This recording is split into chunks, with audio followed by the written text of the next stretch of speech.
We begin with breaking news. The Justice Department says a person has been taken into custody in connection with a series of package bombs sent to prominent Democrats.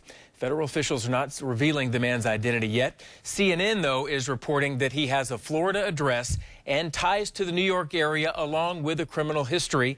And the Associated Press is reporting the man is in his 50s. 12 devices addressed to Democratic leaders, including Senator Cory Booker, have been intercepted so far. That package to Booker was found in Florida. The targets have all been high-profile critics of President Trump. Meanwhile, the president is dismissing this, quote, bomb stuff as distracting from his midterm election efforts. The president's comments came as two more packages were discovered Friday, the one to Senator Booker and one to former National Intelligence Director James Clapper. So far, none of the devices has detonated and nobody has been hurt. We want to go now to New York, where Maggie Rulli is standing by with the latest. This is now the third neighborhood here in New York City to have been put under threat in just as many days. But authorities have just confirmed that they have now tracked down at least one person in connection with these attempted bombings. A suspect is in custody after two more potentially explosive devices were sent to frequent critics of President Trump. Overnight, one intercepted in a mailroom in Florida addressed to Senator Cory Booker. Then, a couple hours later, this block shut down in Manhattan after another package is discovered addressed to former Director of National Intelligence and current CNN contributor James Clapper. This is definitely domestic terrorism, no question about it in my mind. Clapper remaining defiant while speaking on CNN. This is not going to silence the administration's critics.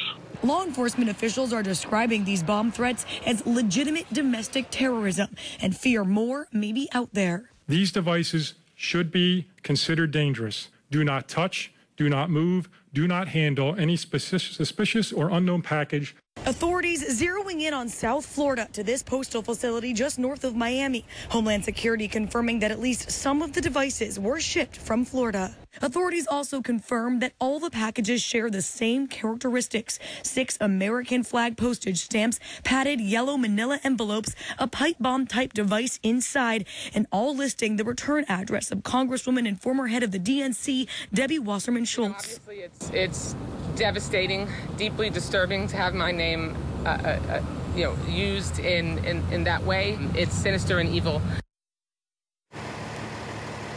Multiple law enforcement sources now tell ABC News that they tracked down that person in custody using a cell phone. They've now recovered a cell phone, a laptop, and other electronic devices from the suspect. In New York City, Maggie Rulli, ABC News. Back to you. All right, now our continuing coverage moves to Newark. Local offices of Senator Cory Booker, the latest target in this nationwide bomb scare. FiOS 1's Christy Kalishian is out front. Christy, what's the latest there?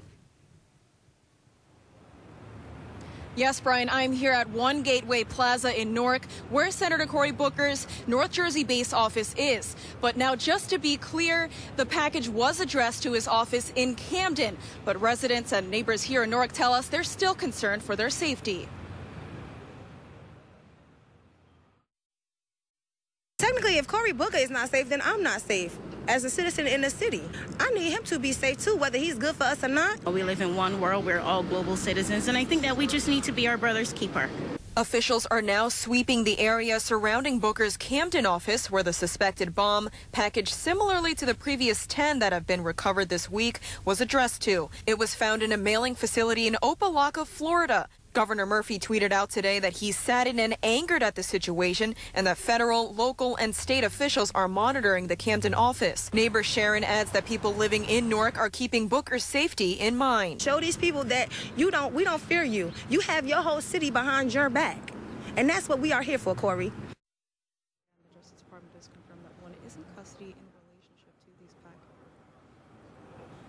And the Justice Department does confirm once again that there is one in custody in relationship to these packages that were sent to Senator Cory Booker and other prominent Democrats. Now here in Newark, Christy Kalishian, FiOS 1 News.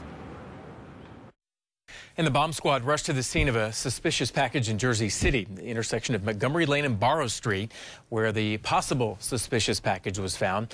Police would not comment, but a resident tells us a similar investigation of a possible bomb happened last spring at this same location. That turned out to be a fake bomb. We will bring you more information as soon as we get it. Keep it right here on FiOS 1 News for the latest on this developing story. Health officials are citing a Newark hospital for violations after the death of a premature baby. They say the facility did not follow proper protocols following the first signs of an infection outbreak. FiOS 1's Arnold Godoy has the details.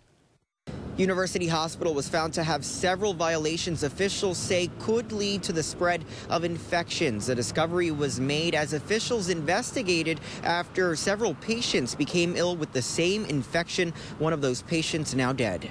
Acinetobacter baumannii is the bacteria health officials say resulted in 4 infected patients and 1 death. The germ doesn't have major impacts on healthy people but can be crippling to patients with a weakened immune system. It is spread by person-to-person contact or through contaminated surfaces. The CDC says risk of transmission can be reduced through hand hygiene and environmental cleaning.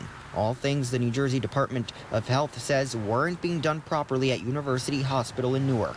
Officials issuing a plan of correction for the healthcare facility where it lists, quote, multiple deficiencies, including issues with hand hygiene, personal protective equipment, and cleanliness. People in the area say this is the last thing they would expect from a place where people go to get healthy.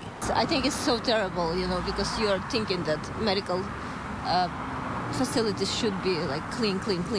And the first case of Acinetobacter baumannii was found in a premature baby. That baby died. Now investigators are trying to figure out if the bacteria is to blame. They do know several other patients became infected with the same disease, the spread of the bacteria coming on the heels of a deadly outbreak of the adenovirus in Wanacue that killed 7 young people and infected 19 others. Now the hospital will hire a full-time infection control consultant to make sure that those issues are fixed. We've reached out to University Hospital for comment on the issues. We're waiting to hear back. That's the latest here in Newark. Arnold Godoy, FiOS 1 News. An early morning fire at a Passaic County factory is now under investigation. The call came in around 5 in the morning from Passaic Color. That's a dye factory in Patterson. Fire officials believe the flammable chemicals used inside the factory may have been a cause. The fire chief tells us the building is badly damaged.